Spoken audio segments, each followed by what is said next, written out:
Hey guys, I want to talk to you about how creating a newsletter can be a side gig. Basically, it's a minimum viable product.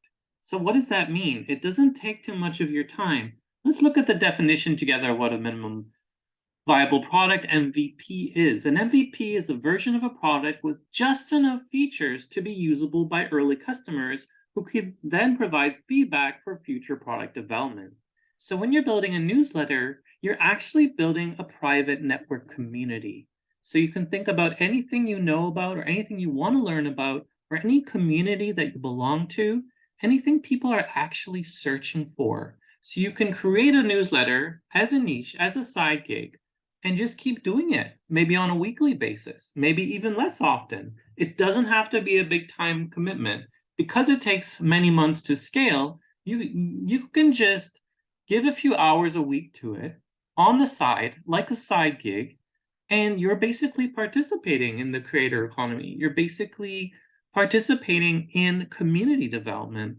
So basically, as the way I see it, is there's this trend that's moving away from algorithms, moving away from algorithmic feeds and advertising and toxic incentives and clickbait and all the misinformation basically that represents the internet today. It's as if Silicon Valley has experienced a dead end. There's no real future in those networks and those feeds, in that those practices of monetization and user exploitation. So the way I see it is building a side gig on Substack is like building a new community. So I really feel it's like another feel of the internet. I've always believed in online publishing. I used to write on Medium. I used to have my WordPress. I was an early writer on LinkedIn like a decade ago. And the thing is, it's really evolving with Substack and Beehive and these other players that are creating another kind of network.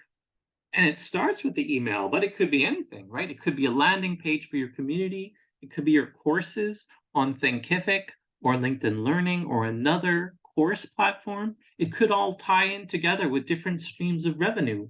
It's a valid side gig today in 2023. And the main reason is because it's based upon peer recommendations. It's going to scale differently. You're not going to have to do too much marketing.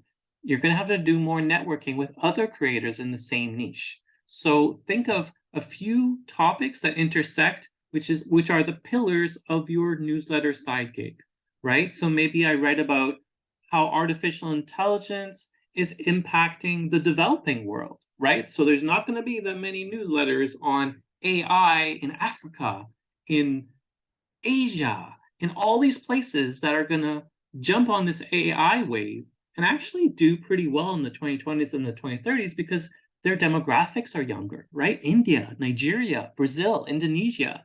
It's really incredible. So you can take any topic you're interested in and intersect it with other things and create something actually unique, build a community around that. And before you know it, it's a real side gig with actual revenue. And you get feedback, you learn about what people are interested in, you build different kinds of products, maybe videos, maybe podcasts, maybe interviews, maybe deeper long form articles, paid content, and all of this sort of is like a journey for you as well, right? So you're just, maybe you have a 9 to 5 job, you don't really want to be a creator, but you want a side gig.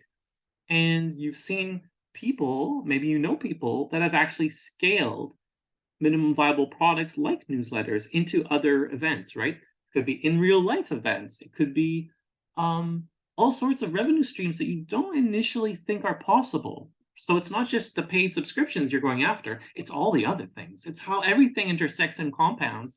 And that's why I believe in 2023, a Substack newsletter can be a side gig. So consider that closely when you're evaluating how you can spend your time, because this is a pretty low time investment for potentially good ROI if you keep doing it long enough. And the key is to keep doing it long enough, because the way it scales and compounds, you actually need to do it for 100 weeks or something like that to see the full potential of what you're actually doing.